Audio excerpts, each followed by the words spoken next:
Hi, this is Dave Brixius, This is Joe Cleasy. and we're here with the program, the CFA edition here. Great week.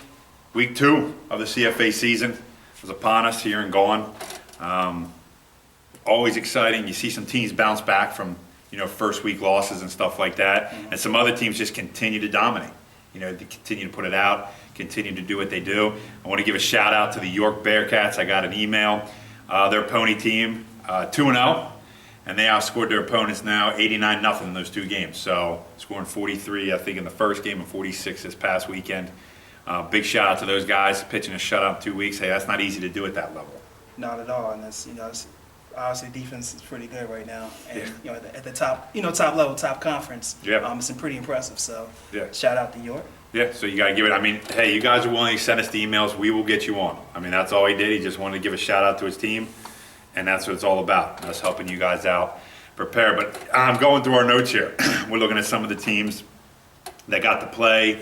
Some teams that are surprising and stuff. How about Harrisburg Packers playing the defending champs at the midget level there, the Central Dauphin Colts, and taking it to them? I think it was 19-6, if I'm not mistaken. Yep. Yeah. And just going back to last year when they had small numbers, it's pretty much a down year for the Packers at the midget level. So you wondered, how are they going to bounce back? And, we talked about it in the preseason. Yeah.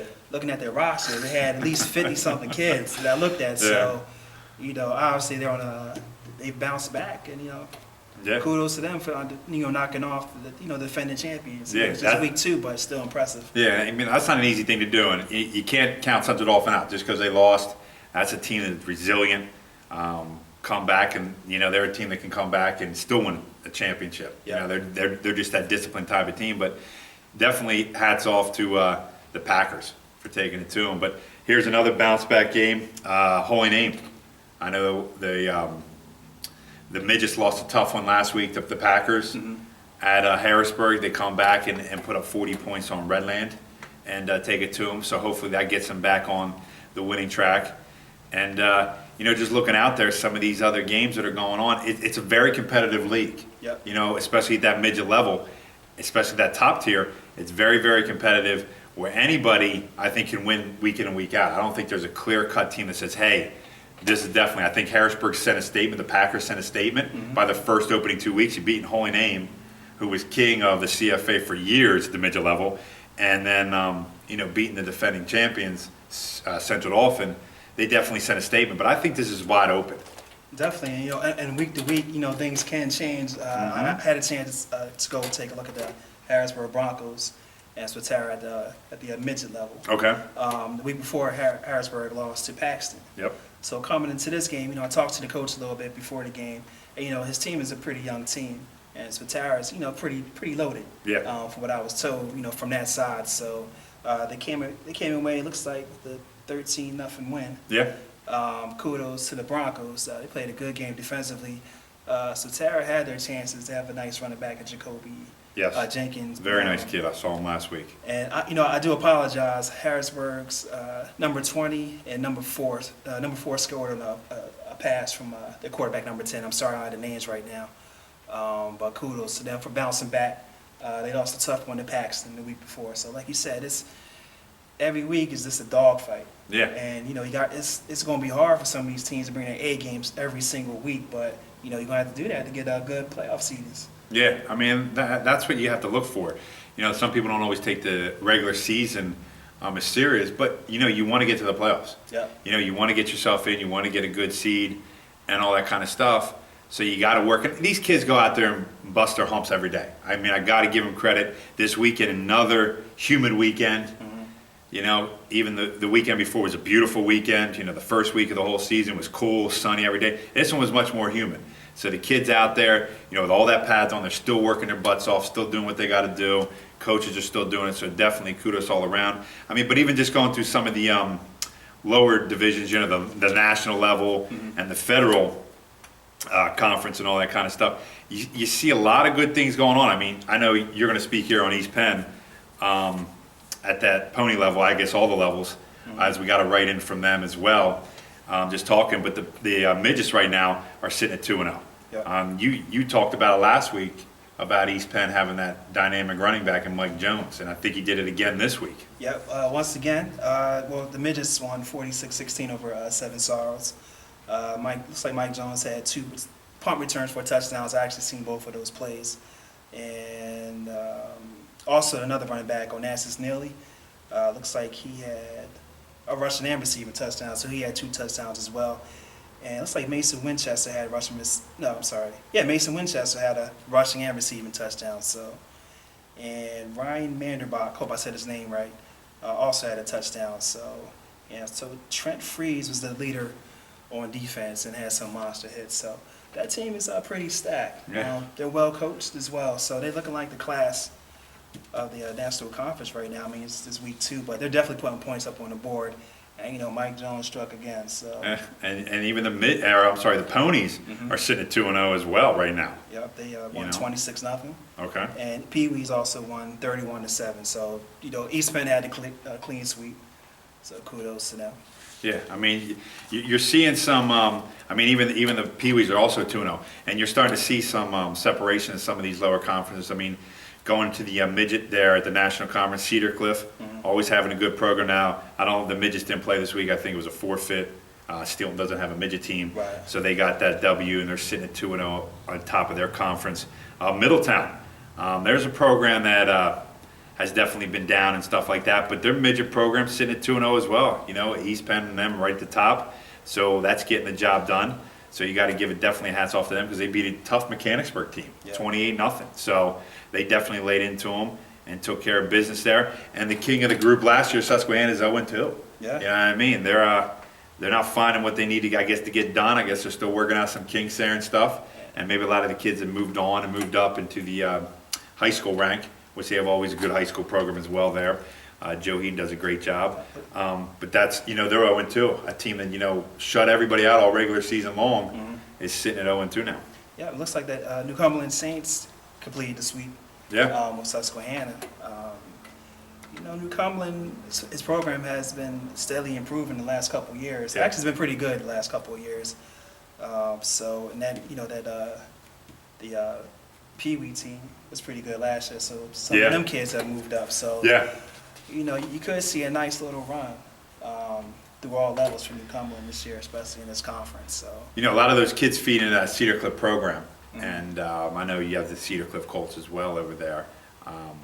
But a lot of those New Cumberland kids, I guess they can both go both ways with Trinity and Cedar Cliff. But, both those programs at that high school level are definitely good. So you tend to find a lot of times, hey, these kids that are filtering up run a good system from the high school program. And that's where they get a lot of these things going. I know Central Dauphin follows the high school program pretty well with the plays and stuff like that. So you get to start to see that, and you see teams that usually do well at the high school level tend to filter on down. Yep. And it's just a loading process. And that's what, you got to give it credit for, because this is your foundation. A lot of these coaches out there at the high school level got to start reaching out to some of these. Now, I know some of them cross over and things like that, but they should be out there helping these young kids out, sending some of the high school kids down to help out with these youth programs, because this is your foundation. This is what you're building. You're not just building a season, you know what I mean, at the high school level. You're building a program. And, the good high school programs do that. Yep. They reach out to these kids.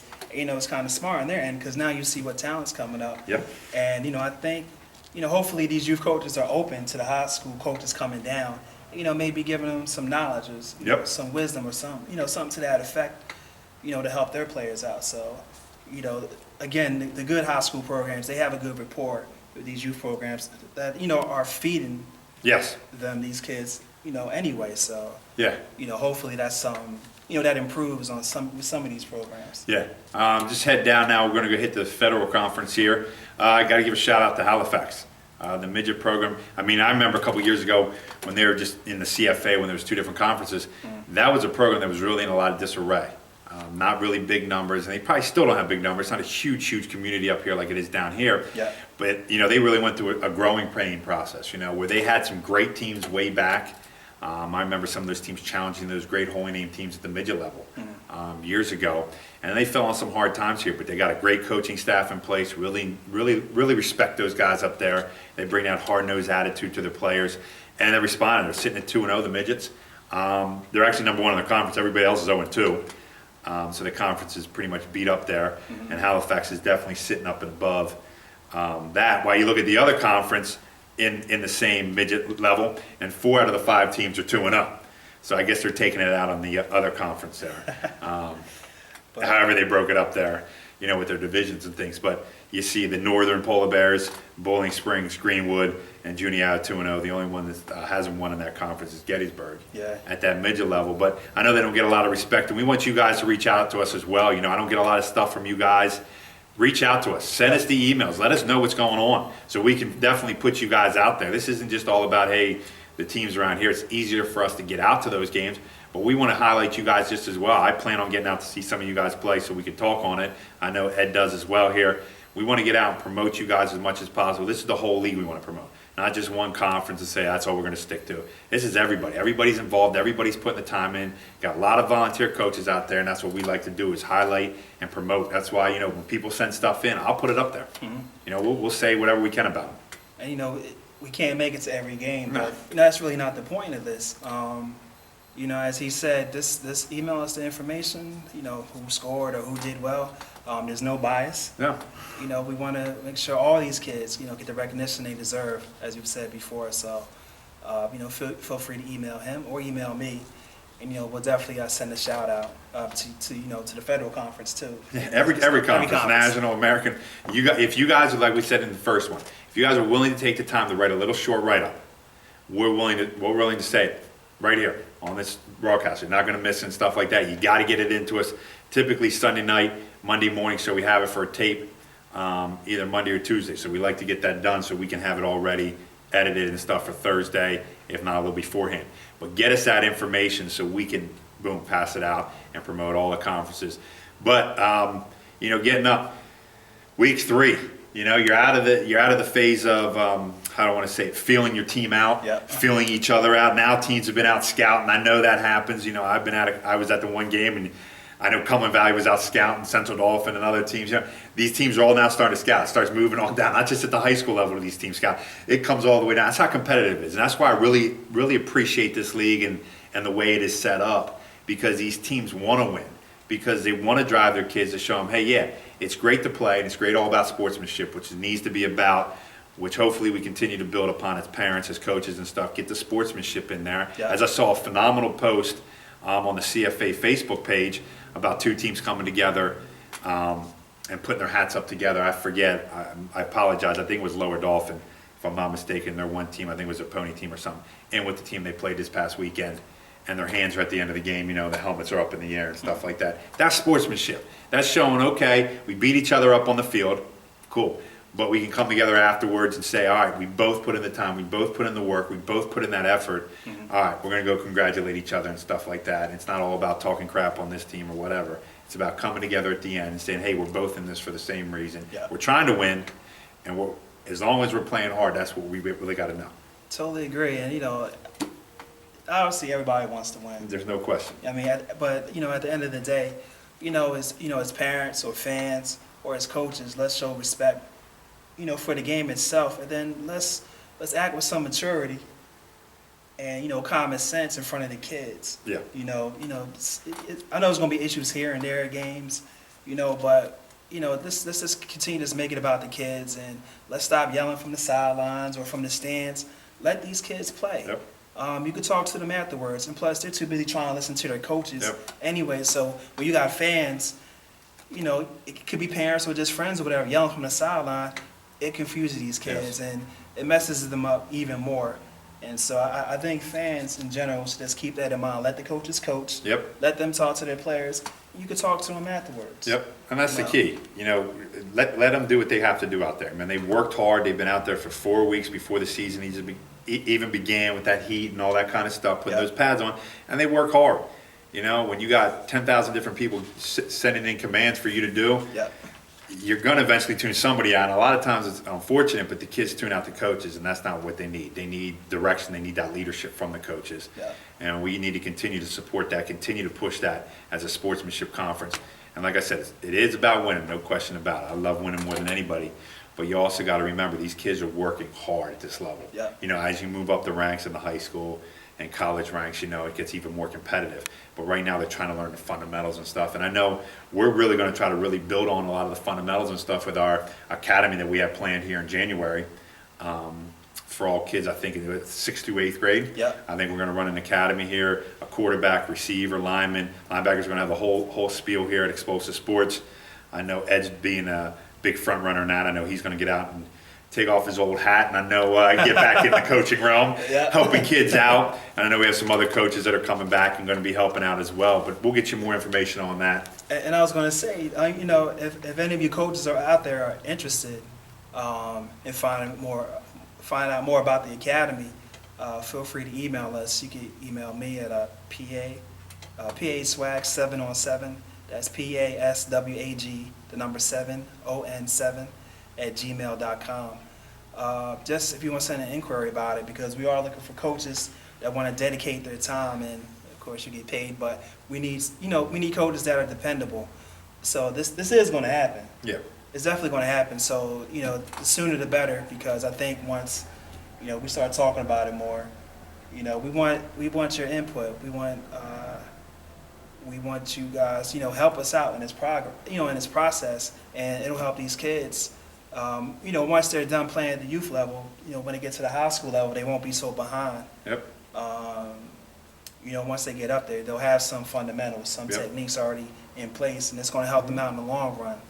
You know, we deal with a lot of high school athletes, and I can just tell you personally, I think that's something we definitely need around here. We have some good, you know, kids that are fast and athletic, but let's, you know, try to fine-tune talent, you know what I mean, and also get those kids that really don't get a chance to shine on the football field, help them improve their, Yep. you know, their skills and their abilities. Yeah. So it's something that, you know, we're really excited about. And again, if you're a coach that, you know, is interested in finding out more, just you know, shoot us an email, and we'll be glad to talk to you. Yeah, definitely. But hey, we wanted to wish everybody the best this upcoming week number 3. Like I said, you guys got your feeling all out and stuff like that about your teams. Hopefully it's all going well. Hopefully everybody's staying injury-free, Yep. because that's a big key, you know. You see a lot of kids go down, but hopefully we're getting over that bug and everybody's staying healthy. But we want to wish you guys all the best coming up in week number 3. I know it's always going to be exciting. Each week at all these games, it's just always exciting. I mean, I see the amount of fans and parents and support that comes out. I mean, it's amazing around here, in all honesty. I was at the Sotera game yesterday. They had a DJ, had a mic. He's commenting on the game as it's There you going go. on. But see, that's what Brings it's all fun to about. it. Yeah, it's all about, you know, helping the kids out and making it enjoyable. Yep. You know what I mean? That was impressive. Especially when it's that hot. It's just good to see. And I knew at the Linguist Tower, Central Dolphin always does a nice job. They always have a nice PA announcer announcing, you know, who made the tackle, who made the catch, who made the throw, who made the tie. It's always good to hear that. You know what I mean? It's nice to see that people get up and take time and dedicate their time, volunteer their time to do that kind of stuff for the kids. And I just wanted to add one more thing. Right now, I'm a representative for our Youth 1 athletics. So, you know, if you have a football player you think that's pretty good, make sure you shoot me an email. You know, maybe you can do an interview with them. You know, get them more exposure on the statewide level and on the national level. So that's something to look for in the next, you know, upcoming weeks. Yeah. So, best of luck, everybody. I hope you guys kick some butt out there this week, take some names, and we'll be back next week. And this is the program.